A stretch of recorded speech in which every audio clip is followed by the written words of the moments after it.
We are Gioele and Paolo is behind the camera from Radio Luis, and today we are with Lukas Sieper, a member of the European Parliament.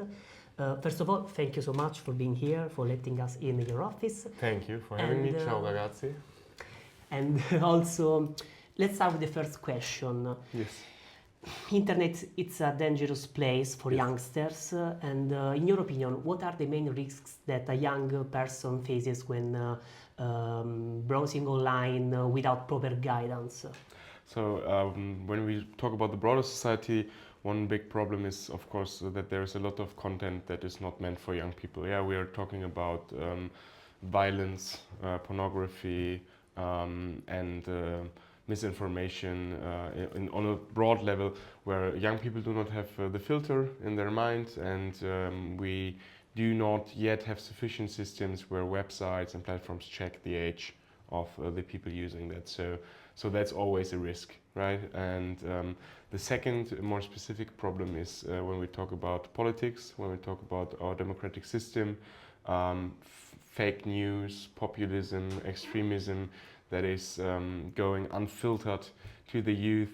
Once again, they then do not have sufficient experience in life to understand it. They need to be educated on the topic, but then they just believe it. And so I would say unfiltered access to websites and platforms, and misinformation that goes unfiltered directly to them. Where do you believe the line should be drawn up from free of speech and the hate speech? And how can EU legislation help us to draw this line?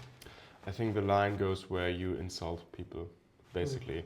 It's a big philosophical difference between what developed in Europe and the understanding of free speech and, for example, in the US, where you can say anything, do anything. I see that from a legal perspective.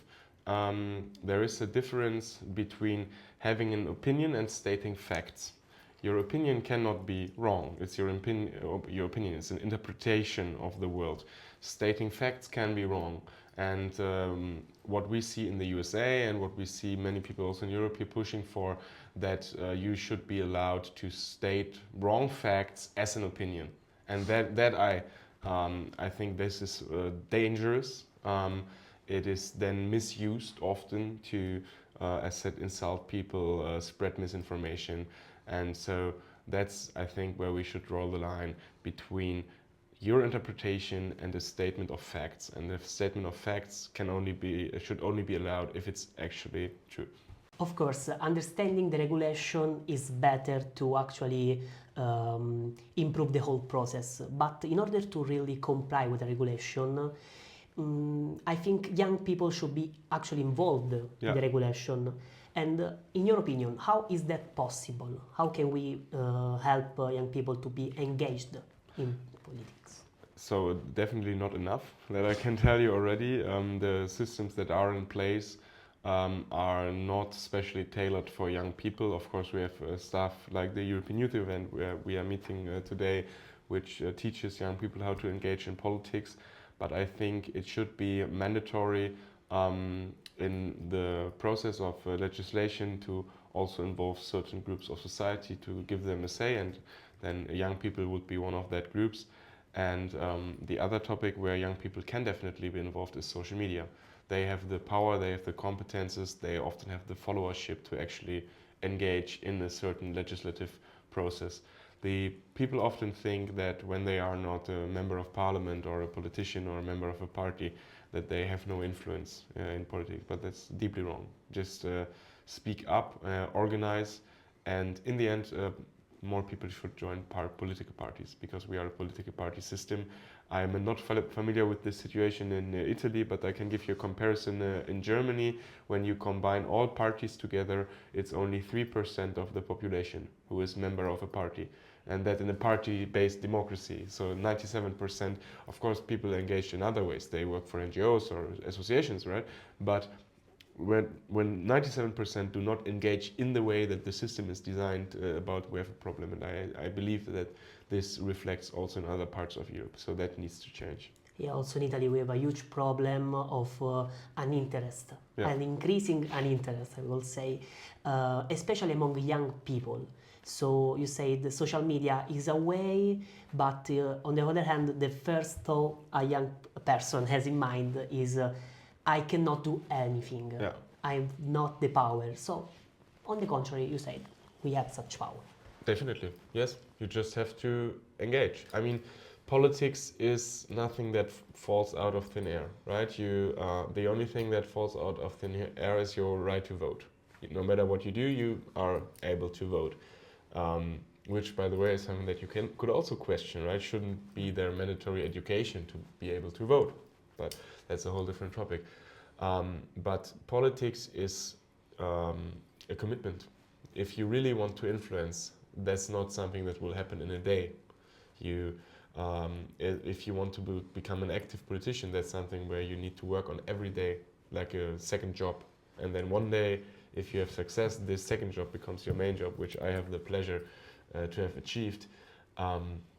So yeah, this is the thing. You want to change something, then you really have to understand that you need to commit yourself to that idea and make it a part of your life.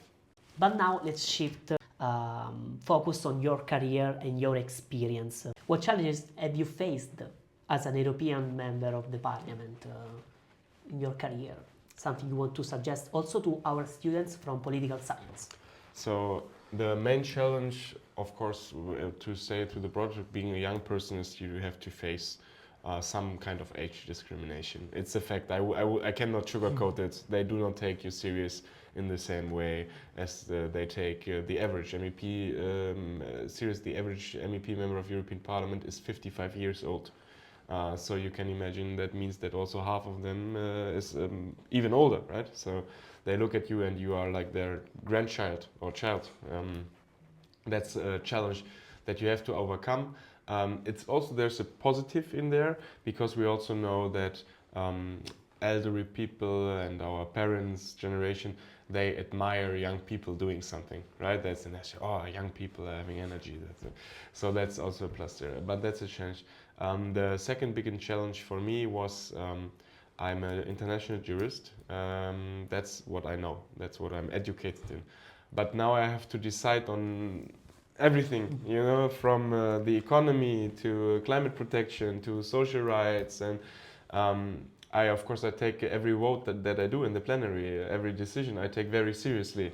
So I have to educate myself on the spot on a lot of topics. I have to rely a lot on my team, on my party, to get the information that I need. So that's definitely challenging. And in total, or another thing, you have to watch out as a politician that you do not lose yourself as a human being, because this environment, it's a very special one. It's very competitive. It's very toxic. It's a bit like Game of Thrones. Actually, the comparison is true.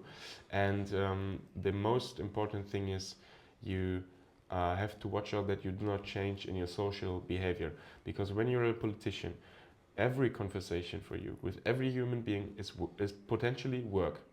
I talk to you, I want you to like me.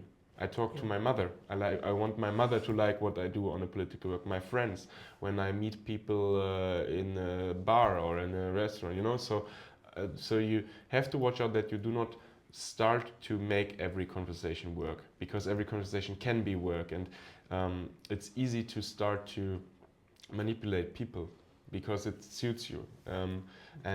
So I see some colleagues lost that, and they are already, for them, everything is, and maybe not manipulating people, but convincing people. Yeah. So just you need to be able to let it go in some circles. Okay, so for example, it's like a person who practices martial arts that must not fight anyone because they are little weapon. Yes. Okay. For the ending of the interview, we thought to actually greet Radio Luis with our motto. Paolo, you can also come here, maybe. Come on. Ciao Radio Luis!